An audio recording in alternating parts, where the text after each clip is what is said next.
आज मैं आपको एक सच्ची हॉरर स्टोरी बताऊंगा, तो कानों में ईयरफोन लगा लीजिए और एक्सपीरियंस कीजिए कि क्या हुआ होगा, क्योंकि मैं रियल फोटोज नहीं दिखा सकता। तो चलिए शुरू करते हैं। कहानी की शुरुआत होती है उस दिन से। शाम घिर आई थी कि तभी एटा के चमकरी गांव की एक हवेली से अचानक एक चीख गूंजती है।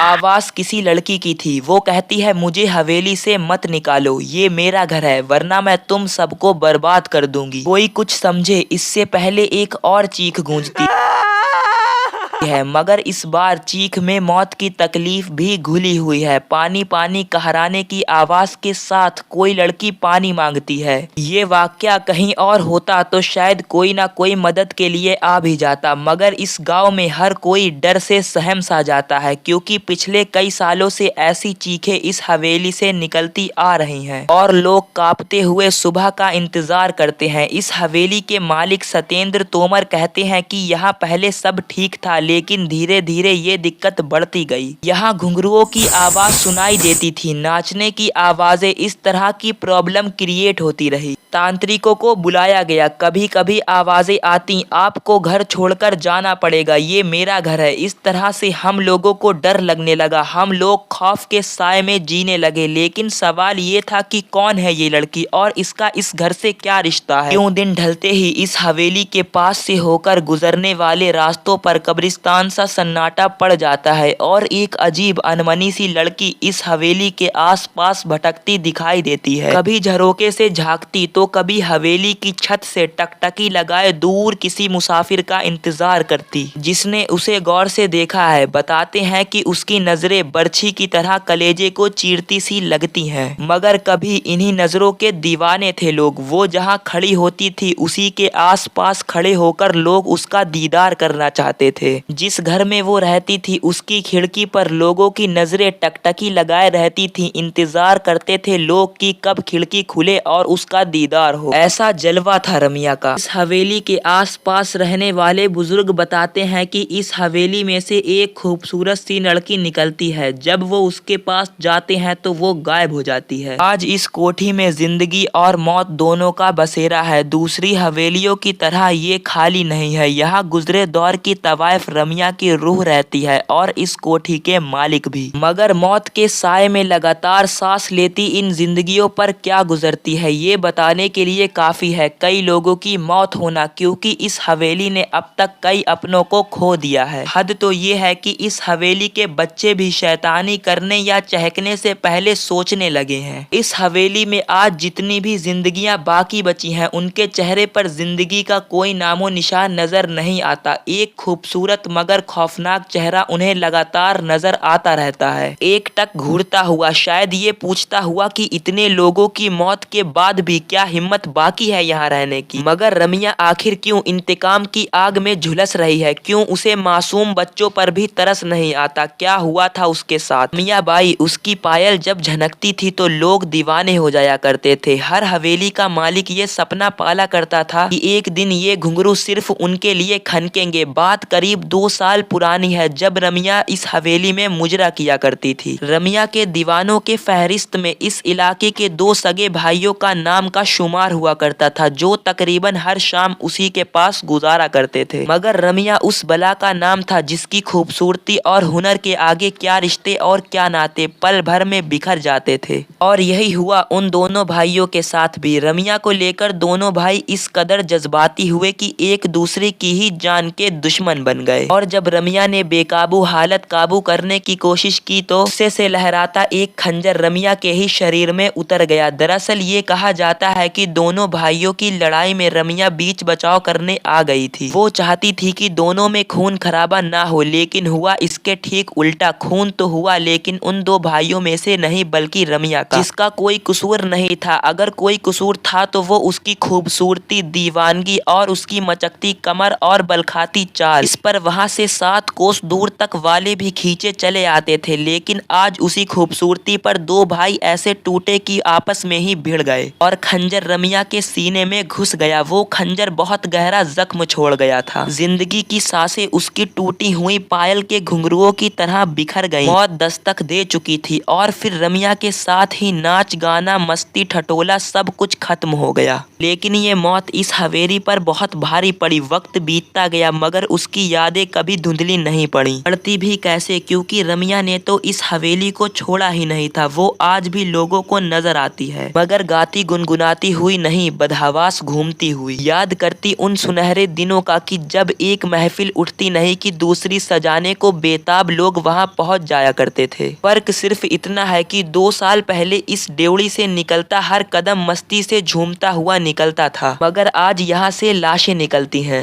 इस बारे में हवेली के मालिक सत्येंद्र तोमर बताते हैं कि मेरी माँ को एक दिन साया दिखाई दिया था, उसके बाद उनकी मौत हो गई थी। इस तरह रमिया का प्रकोप हमारी हवेली पर हमेशा खौफनाक साए की तरह पड़ता गया। एक एक कर मेरे 3 बच्चे, फिर मेरी पत्नी की भी जान जा चुकी है। हालांकि अब इस हवेली को बचाने की जिम्मेदारी सत्येंद्र तोमर पर ही है। वो एक पढ़े लिखे इंसान है और इससे पहले वो भूत प्रेत जैसी बातों को मानते भी नहीं थे, मगर आज जब वो अपने परिवार पर नजर दौड़ाते हैं तो हर रिश्ता अधूरा नजर आता है। वो जिंदा है मगर पत्नी नहीं रही, कोई बच्चा जिंदा है तो माँ मर चुकी है, भाभी है मगर भाईजान गवा चुके हैं। कहते हैं कि तोमर परिवार से पहले इस हवेली में गुप्ता परिवार रहा करता था। लगातार हुई मौतों ने गुप्ता परिवार को इतना तोड़ दिया कि उन्होंने कौड़ियों के दाम में ये हवेली बेच दी। खरीदी तोमर परिवार ने और खरीदते ही बच्चे बूढ़े जवान एक एक करके 8 लोग मौत के मुंह में समा गए। फिर सहारा लिया पूजा पाठ का। नतीजा इस बार उसकी जान गई जिसने पूजा कराई थी।